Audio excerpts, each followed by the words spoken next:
sit down. Salamat po sa courtesy ninyo. Bakit dumidikit ang mga ano dito? Sa security ito. Agrarian Reform Secretary John Castriciones, the other members of the Cabinet, Mr. Renato Bermejo, Administrator, Land Registration Authority, Mr. Cesar Montano, Chief Operations Officer, Tourism Promotions Board,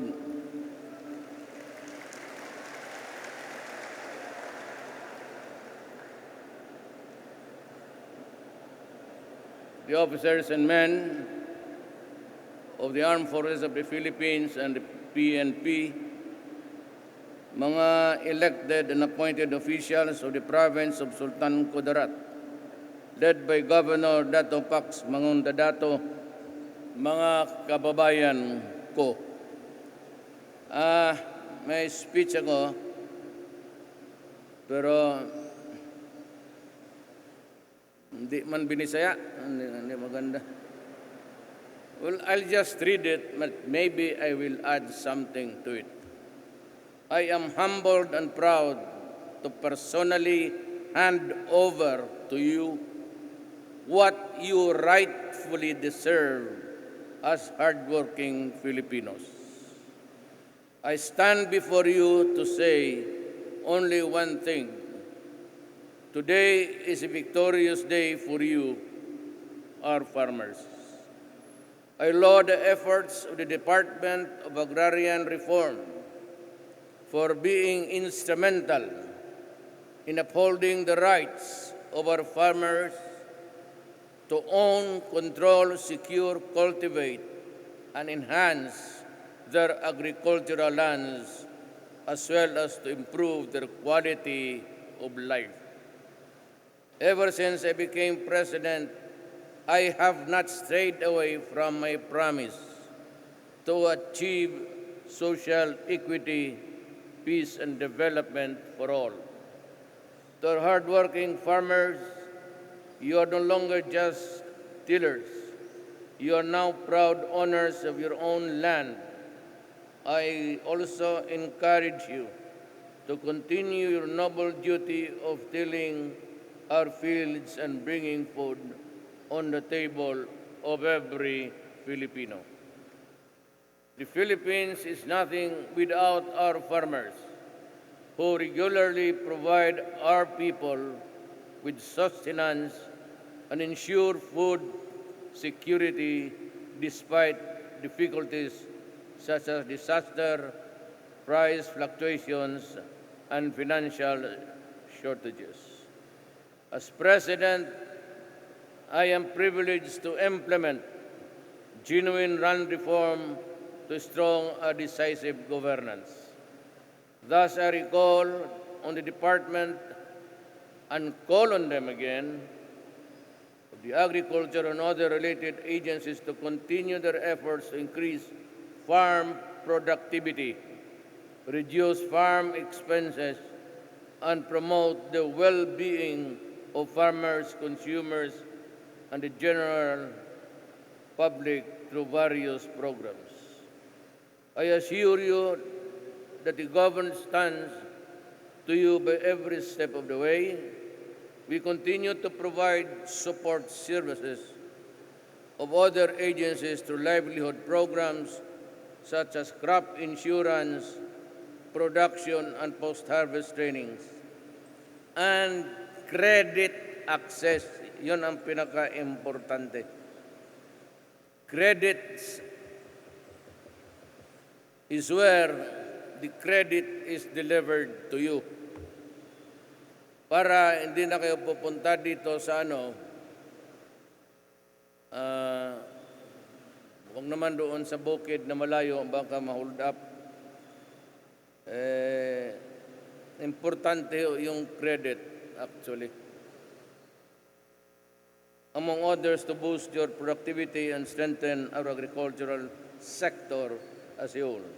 These programs and services are the building blocks of this administration's agenda to achieve a comfortable and dignified life to all. I am with the entire nation in paying tribute to the industry and resilience of our farmers.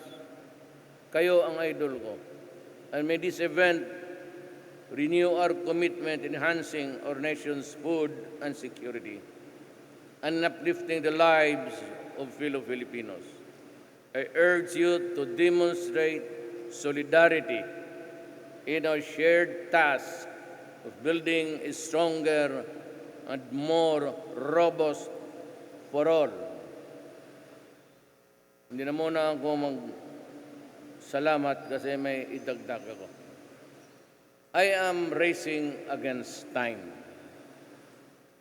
The MILF is in a hurry and has placed on us the burden of a timeline. And I have agreed to that period. I gave my solemn promise, and I assure you, I am working hard to meet the deadline. Kaya ho ako, this week, I will be in conference with everybody. And after that, I will go back to maybe Hulo to talk to Ms. Wari again, if we can come up with an arrangement to arrive at a lasting peace. Remember that I want every Filipino kung naasan siya dapat. And with or without the talks between government and the communists, land reform will continue to be implemented. It will not end this way. The only problem is, one, money. But maawa naman si Allah sa atin. Maybe we can have a good harvest in taxes next year. Ang importante kasi ito the weakest link, ang pinakahina sa ating ekonomiya, yung iba nakaangkla talaga. But agriculture is the weakest link. And yet, you can fly out for hours all over Mindanao at may lupa po para sa lahat. And even the mountain tilling and all, kung lagyan lang ninyo ng palm trees yan o rubber, 2 to 3 hectares, you will be millionaires. Mag-uupo na lang kayo about 3 to 5 years from now. Bakit hindi natin magawa yan? Kasi, ang una, walang suporta. Pag binigay ko sa inyo yung titulo, tapos na. Ayan ang problema. That makes us weak because ang una talaga is credit. Kailangan yung bangko pupunta doon sa inyo. Or at least I am urging the land bank to look for ways and means na makarating kayo doon sa farmers at anuhin mo man yung pera na yan, marami na yan. It's almost like a commercial bank na land bank, which is to be land, yuta, bank, bangko para sa farmers. And yet it has rumbled on just like a commercial bank.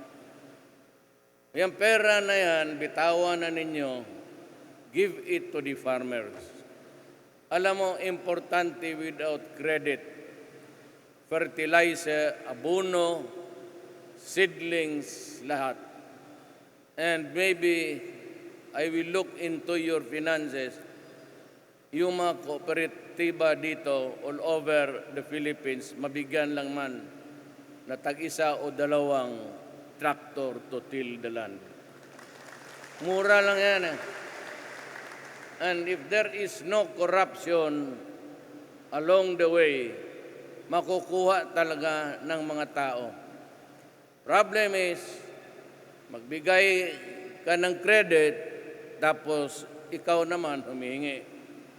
or it is not really freely given because there's a fee, and that fee is not really for government but goes to somebody else's pocket. Itong panahon ko po, hindi naman ako nagpapahiro, pero iwasan ho ninyo yan. Kasi I am committed to just saying that, alam mo, workers lang tayo ng gobyerno. Everybody sitting here in the elevated stage, workers lang kami ng gobyerno. I would not even say na mga opisyal kami ng gobyerno.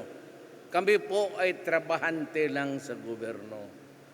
Kaya kung dapat ang gawin namin, talagang ginagawa namin ang katotohanan.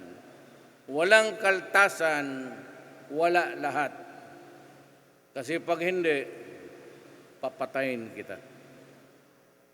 Sigurado yan. Ang haba ng highway, ano kaya kung mag-abang ako dyan sa isang kanto, dala-dala ko yung importin, mabuhay ka kaya? So iwasan, I'm addressing myself to government. Mga trabahante, hindi kayo. Nagawain lang natin ang trabaho natin. Make sure that what the people need goes to them. Bilisan lang po natin because ang pinakahuling atake natin, and it's really the weakest link, and to consider na marami tayong lupa, bakit ganun pa hanggang ngayon? And yet, yung manufacturing are limited to the cities of Manila, maybe Davao, but you can count the factories that are sprouting somewhere every day. Pero the bulk of the GNP, income is GNP. Sa ibang lugar, hindi sa dito. Of course, we cannot be self-sufficient. Why? Right? Kasi ang mga lupa nating magaganda, nakuha na sa mga taong may pera for the cash crop, hindi na food crop. So, imposible na sabihin mo na magkaroon until you learn how to till the mountains, which I am willing to give to you. Taningin mo lang ng coconut yan, rubber, or palm oil. Wala na talaga kayong problema. Just a matter of funding the seedlings and the mga abono. Yun lang po. And I'm addressing myself to the DA, DNR. Sila yung makapagbigay ng at yung lahat ng bukid dyan na walang may-ari, ibigay na natin. Ang may-ari ito, yan sila. So I keep on hanging onto a property which does not serve the people. Andito si Attorney Mamunjong, si Maranao, and he will be there to support the art of, how to improve your skills. Walang problema, he's ready anytime. So itong hinahabol ko po na sana maabot ko during not really my term, this year. It has to be this year because yon ang usapan. Kung yon ang usapan, kausapin ko, pagbalik ko nga, si Speaker Alvarez pati si Senate President, sabihin ko sa kanya, Senator Pimentel, remember that we have a commitment to the Moro people. But at the same time, we'll have an arrangement where everybody will be happy. I do not think that with the MNMI in government or in joint venture with government can go wrong. We will see to it that justice is applied every day, that fairness is observed. Yan lang ang maasahan ninyo sa akin. And then itong BBL. But let me just state for you on the record na para wala tayong discord, na hindi tayo posibleng into a useless argument. Sinabi ko sa MIMN, pati sa inyo lahat ngayon, that there will be no regional armed forces or police. I will not agree to that. Kasi kung isa lang tayong Pilipino, bakit ka magtayo ng army? Yung army ko, army mo. Yung police ko, police mo. Walang if you want to feel it more acceptable, I can assign, we have a lot of good soldiers. As a matter of fact, a lot of them died in the Marawi Surge. They are competent, and I can assign them here to assist in the socio-economic push. But no, hindi ko ibigayan. Huwag kayong magalit sa akin, but for the reason na gusto ko, Pilipino tayo. Pagka Pilipino tayo, yung pulis ko, pulis mo. Itong pulis natin, magtrabaho ito kay mamestisong Maranao o full-blooded Maranao o Maguindanao. And of course, they might, if they can help, they can be absorbed sa armed forces for those willing. So goes with the MNLF. Pero isang armed forces lang talaga. Hindi na ako niyan. Kasi pag matuluyang itong federal setup, it will provide for a president.